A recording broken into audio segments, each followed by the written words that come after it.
मोदी का आया बड़ा ऐलान, जियो कंपनी हो गया सर्वनाश। वीडियो को लास्ट तक जरूर देखना, पूरा डिटेल में बात करेंगे। टाटा और बीएसएनएल अब पूरे भारत के इंटरनेट डेटा मार्केट को टेक ओवर करने के लिए तैयार हैं।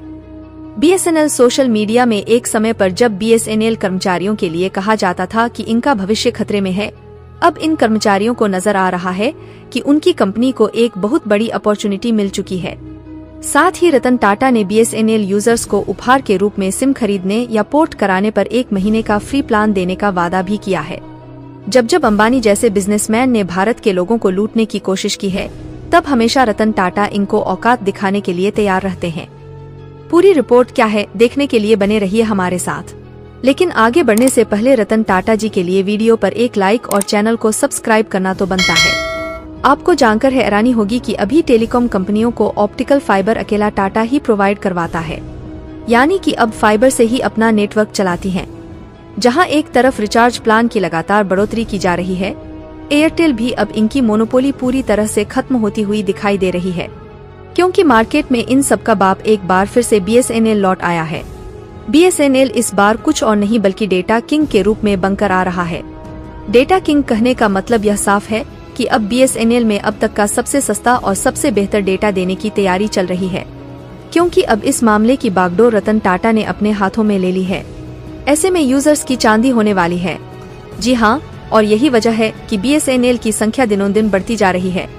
बता दें कि रतन टाटा की टाटा कंसल्टेंसी कंपनी यानी कि टीसीएस कंपनी ने अपना सबसे बड़ा इन्वेस्टमेंट बीएसएनएल में डाल दिया है। और यह सबसे बड़ा इन्वेस्टमेंट आपको जानकर हैरानी होगी कि किस चीज पर है, यानी कि बीएसएनएल की सबसे कमजोर नस पर काम करना टाटा ने शुरू कर दिया है। जिन लोगों को अब तक यह शिकायत थी कि उनके क्षेत्र में नेटवर्क नहीं आ रहे हैं, जल्द ही वह शिकायत पूरी तरह से दूर होने वाली है। टाटा कंसल्टेंसी सर्विसेज की तरफ से अब लगभग 1.5 लाख टावर को देश भर में इंस्टॉल करने की तैयारी है। यानी कि अगर आपके क्षेत्र में एरिया नेटवर्क नहीं आ रहा है, तो इस पर पोर्टल बनाया जाएगा। उस पोर्टल पर कंप्लेन करेंगे और कंप्लेन करने के साथ ही आपको जानकारी मिलेगी और साथ ही साथ उस समस्या का समाधान। यानी कि अगर आपको नेटवर्क की प्रॉब्लम है, तो आपके नेटवर्क की प्रॉब्लम अगले 3 महीने के अंदर सॉल्व की जाएगी, जो कि किसी भी प्राइवेट कंपनी की तरफ से अब तक ऐसी कभी भी सुविधा नहीं दी गई है। अब आप समझ सकते हैं कि बीएसएनएल को एडवांस बनाने के लिए टाटा किस हद तक काम करने की ठान चुका है। ऐसे में अब एक ही साम्राज्य आने वाला है, जो कि बीएसएनएल का होगा, क्योंकि अभी तो डेटा पूरी तरह से 4G की मौजूदगी को लेकर काम कर रहा है। टाटा ने साफ कर दिया है कि हमारी दूसरी फर्म 5G पर काम करना शुरू कर चुकी है, क्योंकि 5G को काम करने के लिए सबसे पहली बात है ऑप्टिकल फाइबर की लैंडिंग करना। और वहीं आपको बता दें कि लगातार देश भर में जिस तरह से प्रदर्शन चल रहे हैं, लोग अब तंग आ चुके हैं। लोगों का मानना है कि कंपनियां अपने मनमाने ढंग से रिचार्ज प्लान को बढ़ा रही हैं। वैसे ही बढ़ाना भी नहीं चाहिए, क्योंकि देश भर की आम आबादी को लेकर के जहां 50% संख्या ऐसी है जो महज बात करने के लिए मोबाइल में रिचार्ज प्लान कराती है। लेकिन आपको बता दें कि जो ये तीनों कंपनियां हैं, यानी कि सिर्फ टॉक टाइम की सुविधा उपलब्ध कराई जाए, यानी कि जबरन इंटरनेट का रिचार्ज दिया जाता है, जिसकी लोगों को कतई जरूरत नहीं है। अगर इन्हें कम कर दिया जाए तो इनके प्लान्स को सस्ता किया जा सकता है। लेकिन यह बात इन कंपनियों को बखूबी पता है और इसी चीज का वह फायदा उठा रही हैं। उन्हें पता है कि जिन फोन में इन्हें यूज किया जा रहा है, उनमें से कई सारे फोन में इंटरनेट की बेहतर सुविधाएं उपलब्ध नहीं हैं। ऐसे में इनके रिचार्ज प्लान में दिए जा रहे मोबाइल नेटवर्क में जो डेटा है, वह पूरी तरह से यूज नहीं हो पाएगा और वह महीने के अंत में जाकर के पूरी तरह से लैप्स हो जाएगा। और इसका फायदा सीधा सीधा मिलेगा इन कंपनियों को, यानी कि जो बंदा रिचार्ज करवा रहा है, उसे उसका फायदा भी नहीं मिलेगा और वह उस रिचार्ज के पैसे भी दे रहा है। अब यह बात साफ हो रही है। हालांकि इसको लेकर के लोगों की मांग जरूर थी, लेकिन इन कंपनियों ने बिल्कुल भी इस मामले में ध्यान नहीं दिया है।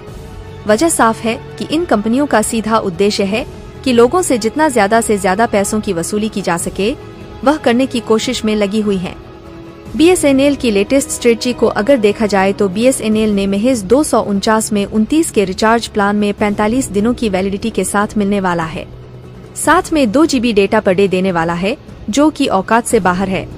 दरअसल ने कस्टमर बनाने के चक्कर में शुरुआत में काफी पैसा लुटाया है। आज की तारीख में 100 SMS per day, limited free calling, वह सारी सुविधाएं जो पहले ने कस्टमर को दी थीं, मैदान में उतरे थे। इन सबने अपने अपने मार्केट शेयर कब्जा आए और इन सबने पहले बड़े बड़े डेटा पैक दिए। अच्छी खासी स्पीड दी, अच्छा खासा कस्टमर सर्विस बेस दिया और उसके बाद अचानक से दाम बढ़ा दिए। लोग लुटते रहे और उनको पता भी नहीं चला। अब इनकी अकड़ निकालने का टाइम आ गया है। साथ ही BSNL के नए प्लान्स और स्ट्रेटेजी के बारे में जानकर यह भी समझ सकते हैं कि क्यों यह टेलीकॉम सेक्टर में इतनी बड़ी हलचल मचा रहा है। जब एक कंपनी यूजर्स को सस्ते प्लान्स और बेहतर नेटवर्क की सुविधा देने का वादा करती है तो निश्चित रूप से दूसरे प्रतिस्पर्धी भी दबाव में आ जाते हैं। यही कारण है कि और एयरटेल को अपनी मोनोपोली को बनाए रखना मुश्किल हो रहा है। BSNL की यह नई रणनीति केवल यूजर्स के लिए ही नहीं बल्कि पूरे मार्केट के लिए एक बड़ा बदलाव ला सकती है। टाटा की इस बड़ी पहल से टेलीकॉम सेक्टर में एक नया अध्याय शुरू हो सकता है। टाटा कंसल्टेंसी सर्विसेज TCS ने BSNL में अपने सबसे बड़े इन्वेस्टमेंट को लेकर बहुत बड़ी उम्मीदें जताई हैं। ऑप्टिकल फाइबर नेटवर्क और नए टावर इंस्टॉलेशन के साथ BSNL की नेटवर्क कवरेज और सेवा की गुणवत्ता में बहुत सुधार होने की संभावना है। इससे उन क्षेत्रों में भी बेहतर सेवा मिल सकेगी जहां पहले नेटवर्क की कमी थी। BSNL के नए डेटा प्लान्स को देखते हुए यह स्पष्ट हो जाता है कि यह कंपनी अपने यूजर्स को किफायती और उच्च गुणवत्ता वाली सेवाएं देने के लिए प्रतिबद्ध है। 249 रुपए के प्लान में 45 दिनों की वैलिडिटी और 2 GB डेटा प्रतिदिन जैसी सुविधाएं निश्चित रूप से बहुत ही आकर्षक हैं। इस तरह के प्लान से न केवल यूजर्स को सस्ता डेटा मिलेगा बल्कि उन्हें बेहतर नेटवर्क कवरेज और सेवा का भी लाभ मिलेगा। ऐसे में यह देखना दिलचस्प होगा कि BSNL की इस नई पहल के चलते और एयरटेल जैसी कंपनियां कैसे प्रतिक्रिया देती हैं। टेलीकॉम सेक्टर में बढ़ती प्रतिस्पर्धा से यूजर्स को निश्चित रूप से लाभ होगा क्योंकि कंपनियां अब अपने प्लान्स और सेवाओं में सुधार लाने के लिए मजबूर हो जाएंगी। BSNL के इस कदम से यह भी साबित होता है कि भारतीय टेलीकॉम सेक्टर में अब भी बहुत संभावनाएं हैं और सही रणनीति से कोई भी कंपनी बड़ी सफलता हासिल कर सकती है। टाटा की इस पहल से यह भी स्पष्ट होता है कि उन्होंने BSNL को केवल एक सरकारी कंपनी के रूप में नहीं देखा बल्कि उसे एक बड़ी मार्केट अपॉर्चुनिटी के रूप में पहचाना है। इसके चलते BSNL को एक नई पहचान मिल रही है और यह कंपनी अब एक बार फिर से अपने पुराने गौरव को हासिल करने की दिशा में बढ़ रही है। टाटा और BSNL की यह साझेदारी निश्चित रूप से टेलीकॉम सेक्टर के लिए एक गेम चेंजर साबित हो सकती है। BSNL के नए प्लान्स और नेटवर्क सुधारों के साथ यूजर्स को एक बेहतर और सस्ता विकल्प मिल रहा है। इससे उन यूजर्स को भी राहत मिलेगी जो महंगे रिचार्ज प्लान से परेशान थे। टाटा के इस कदम से यह भी साबित होता है कि अगर सही नियत और रणनीति हो तो कोई भी कंपनी बाजार में अपनी पहचान बना सकती है। BSNL की इस नई शुरुआत से निश्चित रूप से टेलीकॉम सेक्टर में एक नया युग शुरू हो सकता है।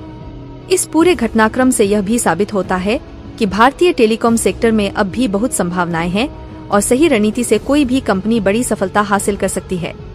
BSNL के इस कदम से न केवल कंपनी को फायदा होगा बल्कि यूजर्स को भी बेहतर सेवा और सस्ता डेटा मिलेगा। टाटा और BSNL की यह साझेदारी टेलीकॉम सेक्टर के लिए एक बड़ी क्रांति ला सकती है। आपको क्या लगता है, क्या हमें BSNL को सपोर्ट करना चाहिए और एयरटेल का बायकॉट करना चाहिए? अपनी राय हमें कमेंट बॉक्स में जरूर शेयर करें। साथ ही वीडियो को लाइक, शेयर और चैनल को सब्सक्राइब भी कर लें। हम मिलेंगे अगले वीडियो में, तब तक के लिए जय हिंद, जय भारत।